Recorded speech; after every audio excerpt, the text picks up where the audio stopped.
Our story begins in the middle of the 40s, when a hopeful young soldier called Sam... we're not doing that? Our story begins in the middle of last Tuesday, where a hopeless young freeloader called Sam is sipping a fancy cup of coffee with a name nobody can pronounce. Sam was born with a silver spoon in his mouth. But not the actual spoon that he has in his mouth now. That is a different spoon. But a figurative spoon that represents all the wealth and attention that he has been receiving from his parents. And their butlers. And their butlers' parents. You're a douche, aren't you, Sam? Blink twice if yes. He can't hear. This is Sam's girlfriend, also not being heard by Sam. She's mad at Sam for his lack of responsibility, produced by his large wealth. She also mentions the fact that Sam has forgotten her birthday for the 3rd year in a row. Sam's girlfriend is upset. As with most rich and famous brats, Sam does not pick up on that.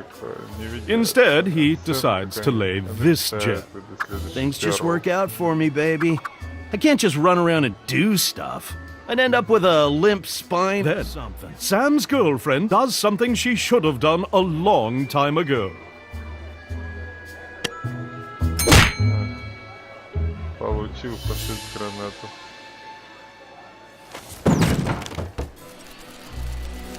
Sam is laying unconscious on the floor.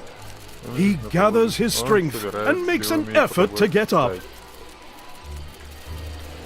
Then he makes another effort to stand up straight. Sam is hit in the head so hard, he has to remind himself how to walk. He takes a right step. Then he takes a left step. Good job, Sam! You're very good at existing. How dare you startle my child? An overprotective mother hurls a cup of coffee in Sam's face. He has to blink rapidly to regain his vision. Say something, Harold. Oh, gee. How is our son going to become a respected politician if he can't fend for himself? I thought he was going to become an actor. Oh, what's the difference?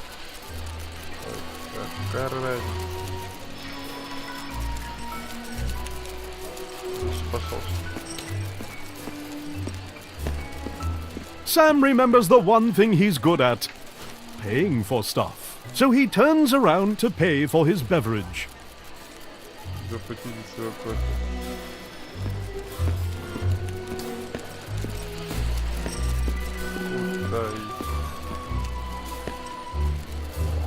Sam pays the guy 500 euros, barely covering the coffee. Thanks for the tip, douchebag.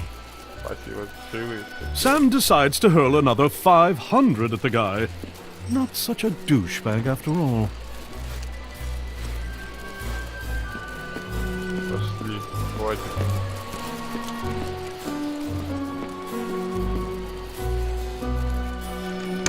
Sam spends a decade making his way out the door, which is pretty good. As Sam waggles outside, he sees his girlfriend on the other side of the road. Sam pulls himself together and rushes towards his soon-to-be ex-girlfriend. This is when a septic tank truck approaches Sam with an average speed of 90 kilometers per hour. The impact renders him 8 types of dead.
Who knew a bottle to the face would result in such a terrible fate for Sam?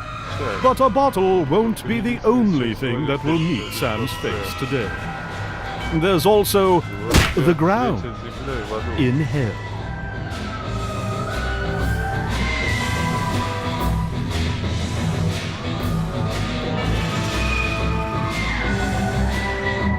Sam does not like being dead a single bit. He also hates the eerie feeling of not having any cash on him. Then he finds 7 glowing notes in his pocket. That makes him feel reasonably better. He checks out that horrible... The source of the sound is none other than obliteration and oblivion, extermination and extinction, the end, decease and demise, the Grim Reaper. Death. He's trying to do a kickflip on a skateboard and is dressed like a douchebag for some reason. In his coarse, horrifying voice, he lays this on Sam. Yo, yo, yo! You must be Sam from the info I was provided. Then he takes a second look at Sam, and his eye sockets widen. Holy feces, dude! Your soul be like a diamond. Let me cut you a deal that we can seal. For real? Aight, man, it decided. The notes in Sam's pocket are something called a shred of life. Every soul has at least one, and it is the biggest unit in Hell's currency, followed by quality of life, school of life, sound of life, meaning of life, and thug life. If you give me your shreds, I'll resurrect your face and get you out of hell on one condition. You'll have to survive 24 hours with a handicap I choose under my supervision, bro. Sam decides to check out the rest of Hell before doing any deals with supernatural beings.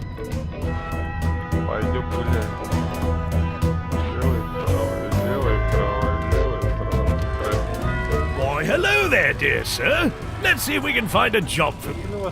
You get to be... Ooh, a plumber. That'll be all your shreds, dear sir. All right, that sounds fair. Yes.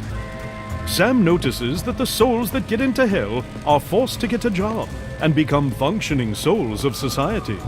For most people, this is okay, but for Sam, it's horrifying. He hurls his shreds at death like he's never hurled piles of money before. Why, hello there, dear sir. Let's see if we can find a job for you.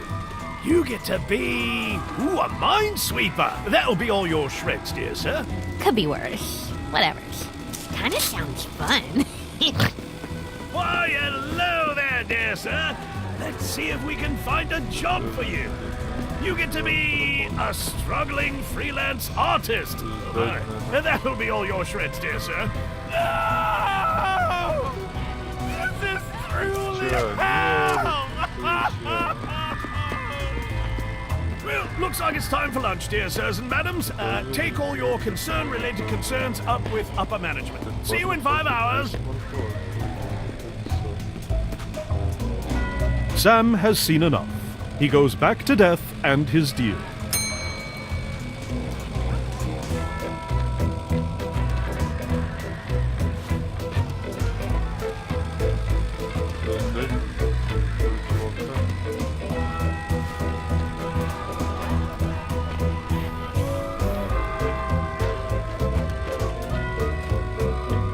He keeps the last shred for the next time he meets the gatekeeper of Hell.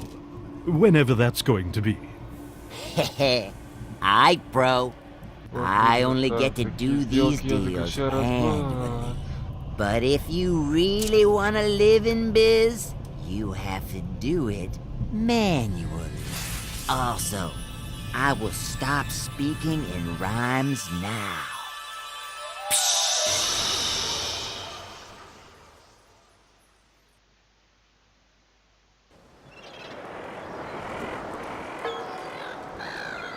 Sam has just traveled through time, space, and logic, and finds himself fully alive. С вами был Александр. Продолжение